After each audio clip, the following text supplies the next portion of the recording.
Hello, welcome to my channel. आज हम पढ़ने वाले हैं स्टेट पॉलिटिक्स इन इंडिया की यूनिट सेकंड का lesson 2 state recognisation and formation of state.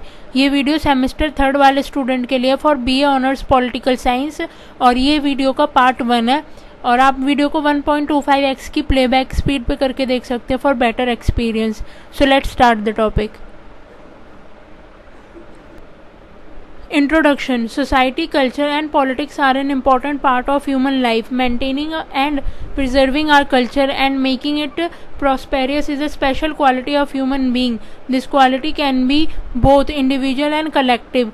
Culture, whose dialected custom, dress, identities, history and life values are major component, is related to the emotional aspect of human being and not to be logical aspect. हमारे समाज में संस्कृति और जो politics है वो human life का काफ़ी इम्पोर्टेंट पार्ट है और इसको अपनी संस्कृति को बनाए रखना, उसे सेव करना, प्रिजर्व करना और उसको प्रॉस्पेरियस बनाना, ये किसी भी ह्यूमन बीइंग की क्वालिटी है। मतलब हर एक ह्यूमन बीइंग की क्वालिटी है और ये क्वालिटी इंडिविजुअल भी हो सकती है और कलेक्टिव भी हो सकती है। और संस्कृति जैसे कि बोलचाल, रीति रिवाज, वेशभूषा, पहचान और हिस्ट्री और उनके जीवन के जो भी इम्पोर्टेंट वैल्यूज़ हैं वो सारे महत्वपूर्ण एस्पेक्ट हैं उस चीज़ किसी भी संस्कृति के। और मानव जीवन में समाज और संस्कृति का महत्व इस बात पर अंकित होता है कि कई बार मनुष्य जो है अपनी संस्कृति की रक्षा के लिए अपने प्राणों को भी सेक्रीफाइस कर देता है जिससे कि उसका कल्चर सेव रहे और जो उसकी आइडेंटिटी है सोसाइटी में वो उसके कल्चर से पहचानी जाए। और ऐसा इतिहास में कई बार हुआ भी है और हमें it is a witness that at the root of many wars the protection of culture has been the main reason many time the main reason of the for the partition of different countries like India and Pakistan and merger of two different countries has been protection of culture. जैसे कि history में हमने देखा है कि कई war जो हुई हैं वो अपने कल्चर की प्रोटेक्शन के लिए हुई, ये उनका सबसे बड़ा रीज़न था। और किसी भी कंट्री का अगर पार्टीशन होता है जैसे कि इंडिया और पाकिस्तान, वो भी उनके कल्चर की प्रोटेक्शन के लिए हुआ था। जैसे कि पाकिस्तान की डिमांड थी कि वो अपने एक मुस्लिम कंट्री चाहते हैं, उसी तरीके से अगर दो कंट्री जो है वो मर्ज होना चाहती है तो उनकी भी ये आइडियोलॉजी है कि वो अपने कल्चर को प्रोटेक्ट कर सकें। और ये जो रीज़न है वो बार बार चेंज होता रहता है अलग अलग स्टेट्स में, सिटीज़ में, रीजन में। और ये यूज़ होता है, मतलब यूजली यूज़ होता है to maintain their culture and identity.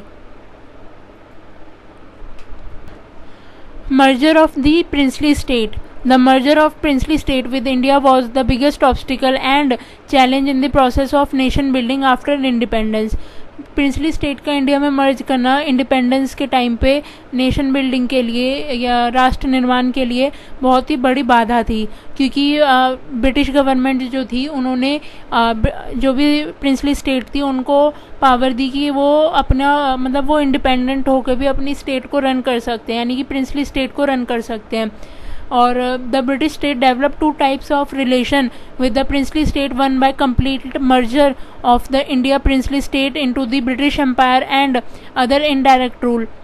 जो ब्रिटिश स्टेट थी वो दो प्रकार से डेवलप हुई थी। एक तो पहला थी कि जो ये प्रिंसली स्टेट है या तो वो कम्प्लीटली मर्ज कर ले इंडिया में जो कि ब्रिटिश एम्पायर के अंडर थी उस टाइम पे, और बाकी जो दूसरी थी कि वो इनडायरेक्ट रूल हो, यानी कि जो ब्रिटिशर्स थे वो जब उन्होंने इंडिया को इंडिपेंडेंस दे दी थी तो उसके बाद दो चॉइस थी, एक तो वो इंडिपेंडेंटली अपनी स्टेट को रन कर सकते हैं और दूसरा कि वो इंडिया में मर्ज हो सकते हैं, under which the British power established supremacy over many princely state and maintained its paramountcy over them. Thus, during the British rule in India, there were two types of provinces: the first princely state and second British provinces. British rule में India में दो तरह की provinces थी, एक तो princely state थी और दूसरी ब्रिटिश प्रोविंसेस थी। और पार्टीशन के टाइम पे ये लगभग 600 स्मॉल देसी जो स्टेट थी यानी कि देसी तीर्थ थे उनके अंदर एक एडमिनिस्ट्रेशन इस्टेब्लिश करना था, क्योंकि ये सारी जो थी वो सभी इंडिपेंडेंट होना चाहती थी जब इंडिया को इंडिपेंडेंस मिली।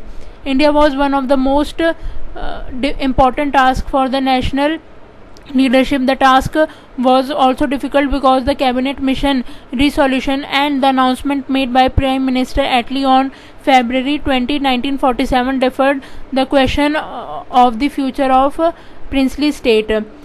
ये जो मतलब राष्ट्र नेतृत्व का कार्य जो था ये बहुत ही इम्पोर्टेंट था कि सभी स्टेट्स को मिला के, प्रिंसली स्टेट को मिला के और ब्रिटिश प्रोविंसेस से उन्हें मिला के एक नेशन बिल्ड किया जाए। लेकिन ये बहुत ही मुश्किल भरा काम था। 20 फरवरी 1947 को जो प्राइम मिनिस्टर एटली थे उन्होंने अनाउंस किया कि एक घोषणा की कि जो भी प्रिंसली स्टेट है इनके फ्यूचर को भी टाल दिया जाए, यानी कि इसे इग्नोर किया जाए और अभी इंडिपेंडेंस दे दी जाए इंडिया को। The Congress leadership and the nationalists did not agree with the proposal of the princely state to remain independent.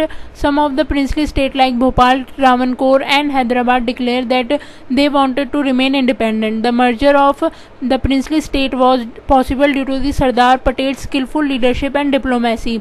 जो कांग्रेस की लीडरशिप थी और नेशनलिस्ट जो थे वो प्रिंसली स्टेट के इस प्रपोजल पर एग्री नहीं थे कि वो इंडिपेंडेंट रहे। कुछ स्टेट जो थी, प्रिंसली स्टेट जो थी, जैसे कि भोपाल, त्रावणकोर और हैदराबाद, इन्होंने अपने आप को इंडिपेंडेंट स्टेट घोषित कर दिया था। और प्रिंसली स्टेट को मर्ज करने में जो भी मतलब स्किलफुल लीडरशिप माना गया है वो थे सरदार पटेल। उनकी वजह से ही ये सारी स्टेट जो है आज इंडिया का पार्ट है।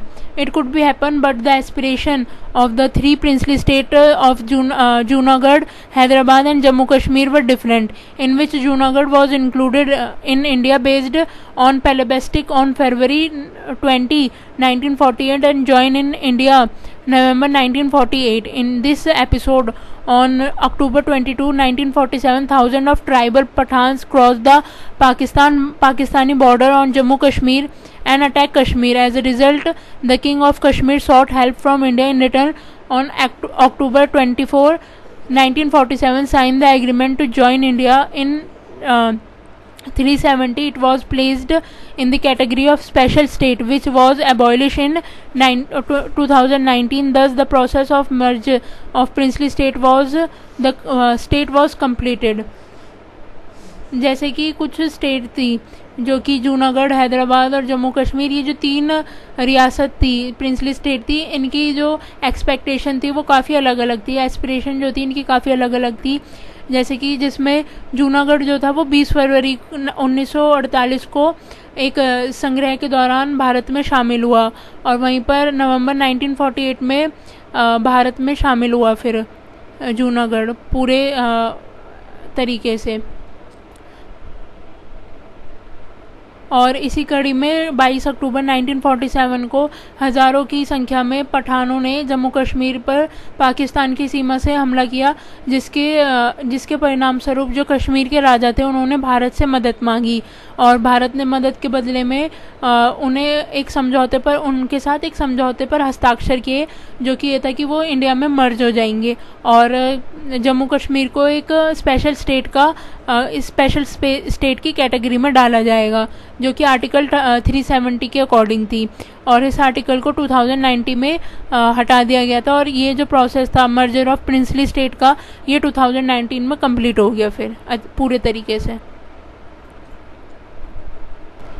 Constitution provision for formation and recognisation of the state, राज्य के गठन और पुनर्गठन के लिए संस्थागत प्रावधान क्रिएट किए गए और इंडिया ने इंडिपेंडेंस के बाद फेडरल और पार्लियामेंट्री सिस्टम को अडॉप्ट किया और हमारे जो संविधान निर्माता थे उन्होंने न केवल केंद्र को ही सारी शक्तियां दी बल्कि अलग अलग विविधताओं को मद्देनज़र रखते हुए एकता और अखंडता के लिए कुछ अलग से प्रावधान भी ऐड करे हैं उन्होंने।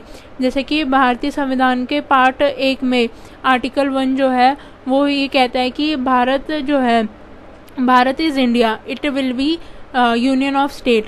जो भारत है वो इंडिया है, भारत इंडिया है और ये राज्यों का संघ होगा। और वहीं पर आर्टिकल 2 में जो प्रावधान है वो ये है कि संसद कानून बनाकर भारत के संघ में नए राज्यों को ऐसे नियम और शर्तों पर शामिल कर सकती है और उनकी स्थापना कर सकती है जिन्हें वह उचित समझे। और आर्टिकल 3 जो है वो संसद के कानून द्वारा किसी भी राज्य के भीतर एक नया राज्य बनाकर या 2 या उससे अधिक राज्यों को मिलाकर एक नए राज्य का गठन कर सकती है, और साथ ही साथ किसी भी राज्य की सीमा को बढ़ा सकती है और दूसरे राज्य की सीमा को घटा सकती है और उसके राज्य के नाम को बदल सकती है। The Indian Union is not the result of any kind of agreement between state like the US. For this reason, no state can secede from the Union, nor it change its territory based on the rules laid down in the first schedule mentioned in the Constitution. On the basis, it is said that India is an imperishable union of perishable state. जो Indian union है वो America की तरह राज्यों के बीच किसी समझौते का नतीजा नहीं गया है। इसका कारण ये भी है कि कोई भी राज्य जो है वो संघ से कोई भी राज्य संघ जो है वो अलग नहीं हो सकती। मतलब हमारी इंडिया के पूरे जो स्टेट है वो हमारे नेशन से अलग नहीं हो सकती।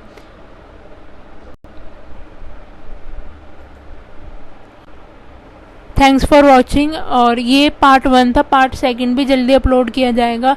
और अगर आपको वीडियो पसंद आई हो तो वीडियो को लाइक करें, शेयर करें अपने दोस्तों के साथ और चैनल को सब्सक्राइब करें। Thank you.